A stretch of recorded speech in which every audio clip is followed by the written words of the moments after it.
امریکی صدر Donald Trump نے برکس کو دھمکی دے دی۔ رپورٹس کے مطابق صدر ٹرمپ نے اپنے social media platform Truth Social پر ایک پوسٹ میں کہا کہ کوئی بھی ملک جو برکس کی امریکہ مخالف پالیسیوں کے ساتھ خود کو ہم آہنگ کرتا ہے، اس پر 10% اضافی ٹیرف عائد کیا جائے گا۔ اس پالیسی میں کوئی استثنا نہیں ہوگا۔ اس معاملے پر توجہ دینے کا شکریہ۔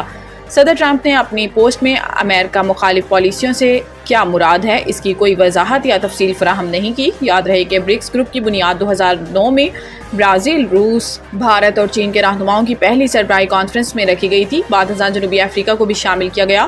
گزشتہ سال اس بلاک میں مزید ممالک مصر، ایتھوپیا، انڈونیشیا، ایران، سعودی عرب اور متحدہ عرب امارات کو بھی رکنیت دی گئی۔ صدر ٹرمپ کے اس بیان کو عالمی تجارتی حلقوں میں خاصی اہمیت دی جا رہی ہے، کیونکہ یہ امریکہ کی خارجہ اور تجارتی پالیسی میں ایک ممکنہ سخت رویے کی عکاسی کرتا ہے۔ حوالدار لالک جان شہید نشان حیدر کا 26واں یوم شہادت مزار پر پھول رکھنے کی تقریب۔ اس موقع پر صدر آصف علی زرداری، وزیر اعظم Shehbaz Sharif, field marshal Syed Asim Munir, chairman joint chiefs of staff committee, سربراہ پاک فضائیہ انویل چیف اور افواج پاکستان نے حوالدار لالک جان شہید نشان حیدر کو خراج عقیدت پیش کیا۔ حوالدار لالک جان شہید نشان حیدر کے 26ویں یوم شہادت پر غزر میں ان کے مزار پر پھول رکھنے کی تقریب ہوئی، جس میں commander force command northern area major general Syed Imtiaz Hussain Gilani بطور مہمان خصوصی شریک ہوئے۔ اس موقع پر چاق و چوبند دستے نے حوالدار لالک جان شہید کے مزار پر سلامی دی۔ ISPR کے مطابق 7 جولائی 1999 کو حوالدار لالک جان نے کارگل جنگ میں دشمن کے حملوں کو بہادری سے پسپا کیا۔ اس جنگ کے دوران لالک جان شدید زخمی ہونے کے باوجود مورچے پر ڈٹے رہے اور جام شہادت نوش کیا۔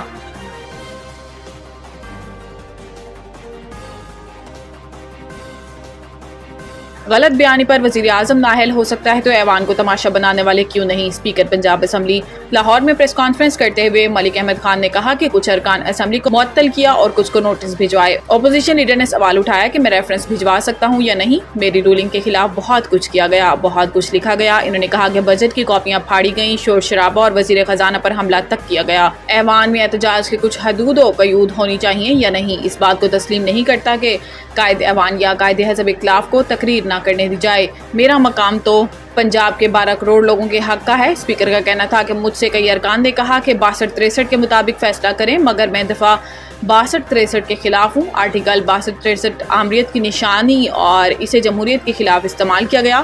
میں اپنے آئینی اختیارات سے 1 انچ بھی آگے نہیں بڑھوں گا۔ دوسری صورت یہ تھی کہ آرٹیکل 148 کے تحت فیصلہ کیا جائے۔ اسپیکر نے کہا کہ PTI کی ساری جمہوریت نون لیگ کے خلاف ہے۔ مجھے اپنے حقوق کی پاسداری کے لیے ممبران نے 63(2) کے لیے درخواستیں دی۔ میں کسی کے خلاف نہیں، اسمبلی کی حرمت کی حفاظت کر رہا ہوں۔ میں سیاسی آدمی ہوں اور میری بنیاد کسی کی نااہلی پر نہیں کھڑی۔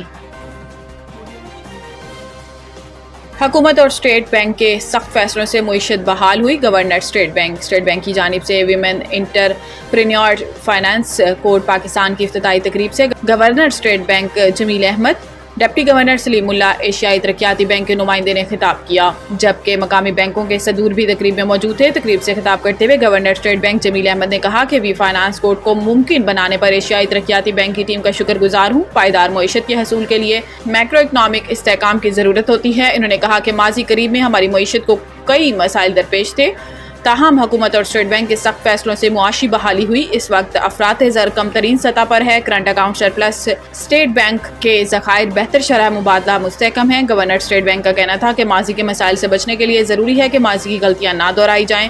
ہمیں اس موقع سے فائدہ اٹھا کر پائیدار معیشت کی جانب گامزن ہونا ہوگا۔ انہوں نے کہا کہ مجھے خوشی ہے کہ ADB وی فائنانس کوڈ کو سپورٹ کر رہے ہیں۔ وی فائنانس کوڈ پروگرام کے تحت $50 کروڑ قرض فراہم کریں گے۔ پروگرام کے ذریعے لاکھ خواتین کو قرض فراہم کریں گے۔